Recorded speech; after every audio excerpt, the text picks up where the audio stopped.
Guys, ito kapitbahay namin yan. Pero mabait na yan sa akin. Binibigyan ko kasi ng pagkain. Kaya hindi na ako niya inaaway. So pupunta tayo ngayong araw natin dito sa likod. Tignan natin yung mga alaga ko.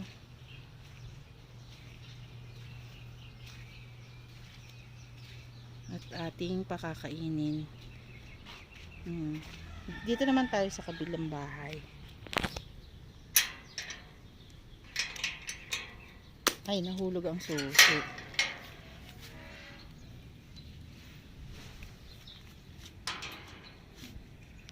Ito naman yung third property ni Granny Sue. Medyo madam-madam na uli at aming pababawasan na uli. Yan guys, mga ano yan, tinanim yan ni Tita Vance sa kanyang husband niya. Dito tayo. Kanina, nandun tayo sa manukan. Ngayon, nandito na ko, madamo na pala. Hindi kasi ako makilos masyado guys. Kasi, tawag doon, yun na yun. Sa mapakiramdam ko. So, medyo madamo na dito. Yung huli ko tong nabisita, maano pa siya eh. Wala pang ganito. So, mamayang hapon siguro. Naku, nalabas na yung ulo nung alaga ko, oh. Gutom na. Saglit lang, besh. Dito din yung mga alaga ko, guys. Ito yung bayabasan.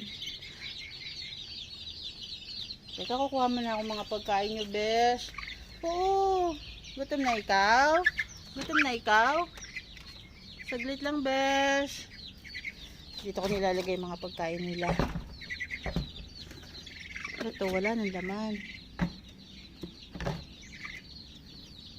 Ito.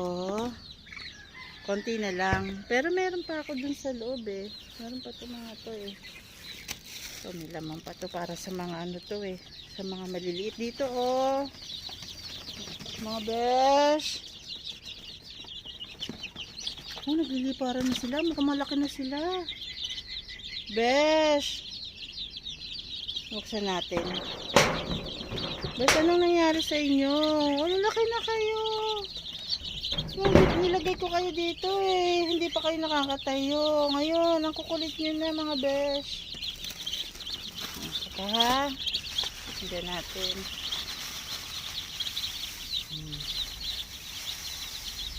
Ayan. Damihan natin. Para maghapon kayong kakain. Guys, ayan sila oh. Nakakatuwa. Ako, natutuwa naman ako. Ito yung, yan yung huling mga nilagay ko eh. Oh, huwag kayong lilipad. Mamaya na yung water nyo. Wala kasi akong kasama. Busy si Tita Vance. Sarado ko muna ha. Mga besh. Tapos, tignan ko nga yung mga pato ko dito. Ay, ang lalaki na nila, oh. Ah! Huwag naman kayong ganyan. Teka lang. Oo, bibigyan ko kayo ng mga food. Teka lang talaga. Ayan guys, nalagyan ko na sila ng pagkain. Tubig na lang. Ang lalaki na nila. Kailan kuha ko lang sila ng tubig. So ayan guys, may tubig na sila. Bagong lagay. Saka may pagkain na rin sila. Kasi ito, nilagyan ko na ulit sila ng bagong tubig. Saka nilagyan ko sila ng maraming pagkain. Bisil sila ngayon. Ayan sila. Tapos ito naman. Yan guys. Ito naman to. Yan, may pagkain na sila.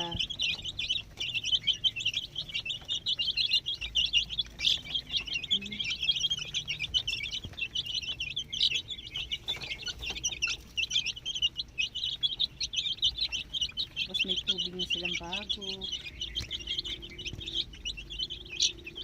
Tagal ko rin hindi nadalaw to, magdadalawang linggo. And guys, napakain ko na sila, nilagyan ko na sila ng bagong tubig nila. So, lipat naman tayo dito. You know, gutom na sila. Hello. Oh, ang laki nyo na pala.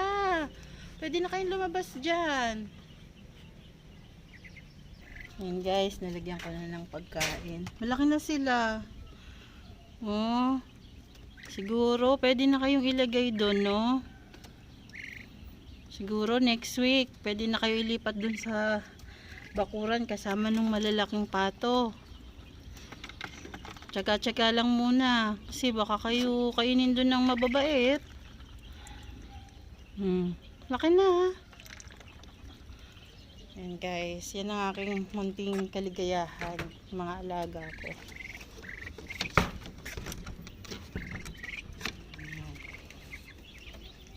Ayun yung tapos yun dito.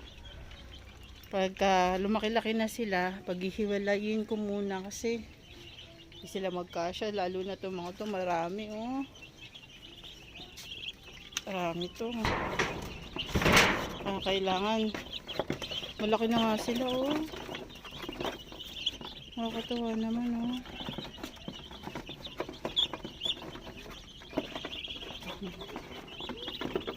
Hindi kasi pwede dun sa kabila, dun sa may mga puno at maliliit pa sila, baka mawala sila doon ng bigla.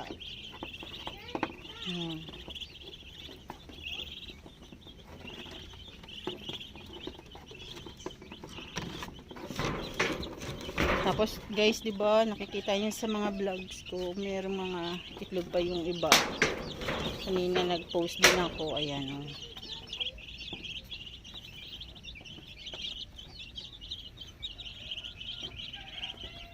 Dito sila.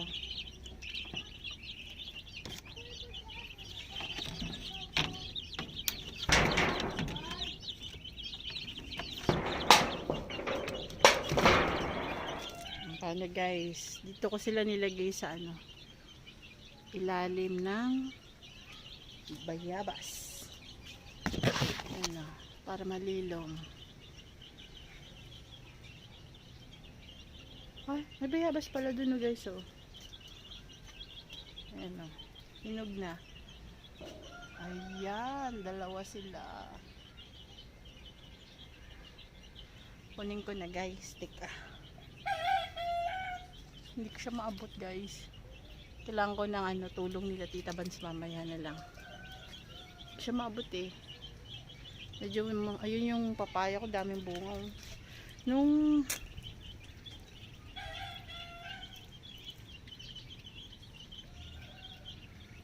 yan guys, hindi ko siya malinis kasi masama pa yung pakiramdam ko. Yung gulay ko guys na tinanim, tignan nyo, oh. Hindi ko nabunutan ng mga damo to. Namimiss ko na maglinis dito ba. Guys, tignan nyo, oh. Yung tanim ko. Napabayaan na, oh. Ito, oh, namatay na yung niya, sayang.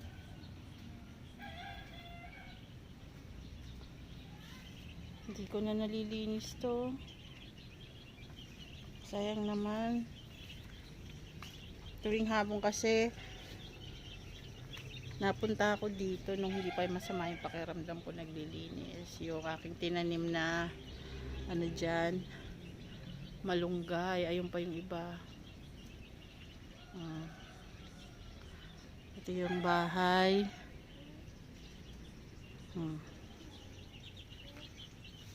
So guys, paano? Ayun lang yung namin na bahay. Bye bye na guys. Thank you for watching.